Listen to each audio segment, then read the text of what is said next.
ஆதியாகமம் 42வது அதிகாரம் அதுடைய 6வது வசனமும் 9வது வசனத்தையும் பார்த்தீங்கன்னா அங்கே நான் வாசிக்கிறேன், கவனியுங்கள்.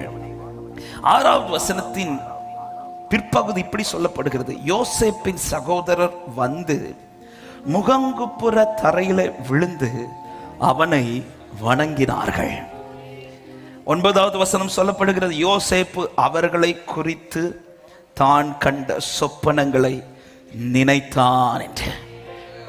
பார்த்து நினைக்க வைக்கிறார், பார்த்து நினைக்க வைக்கிறார். இந்த வார்த்தையை நேற்றுக்கு முதலே ஆண்டவர் இடைபட துவங்கினார். ஹல்லேலூயா. பார்க்க வச்சு நினைக்க வைக்கிறார். அவன் அதை பார்த்ததும் எதை நினைக்கிறான் தெரியுமா? கர்த்தர் தன்னோடு சொன்னதை, கர்த்தர் தனக்கு காண்பித்ததை. இந்த இன்சிடென்ட் நடக்கிறது வரையிலும் யோசேப்பு வந்த வழிகள் நமக்கு தெரியும். அவன் சந்தித்த பாதைகள் அவன் நினைத்து பார்க்காத பாதைகள். தான் லைஃப்ல இப்படி ஒரு வேய அவன் லைஃப்ல நினைச்சிருப்பாரான்னு கேட்டா ஒரு நாளுமே நினைச்சிருக்க மாட்டாரு. ஆமாம், தன் சகோதரர்களே தன்னை தூக்கி குழியில போடுவாங்களா, இதை நினைச்சிருக்க மாட்டார். தன் சகோதரர்களை எடுத்து தன்னை விற்பார்களா, இதை நினைச்சிருக்க மாட்டார். தான் விற்கப்படுவது, தான் அடிமையாய் கொண்டு போகப்படுவது, போத்திபார் வீட்டில் இருப்பது, அங்கிருந்து திரும்ப சிறைச்சாலைக்கு போவது, இந்த ஒரு பாதை யோசேப்பு ஒரு நாள் கூட நினைச்சிருக்க மாட்டார். ஆனா இந்த பாதையில எல்லாம் வரும்போது தேவன் கொடுத்த தரிசனத்தை யோசித்திருக்கலாம், நினைச்சிருந்திருக்கலாம். அதனாலதான் பைபிள் சொல்லுகிறது, அவருடைய வார்த்தை நிறைவேறும் மட்டும் அவருடைய வசனம் அவனை புடமிட்டு கொண்டிருந்தது.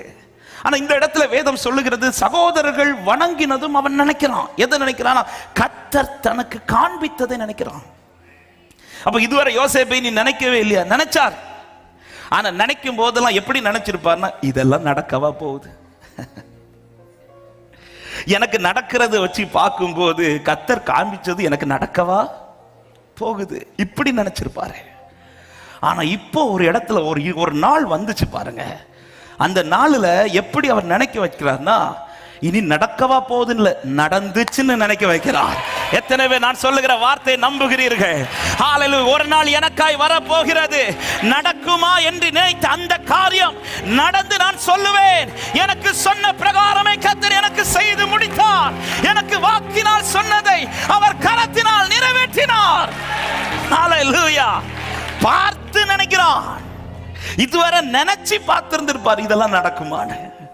ஆனா இப்ப பார்த்துட்டு சொல்றார், எப்ப நடந்துச்சு.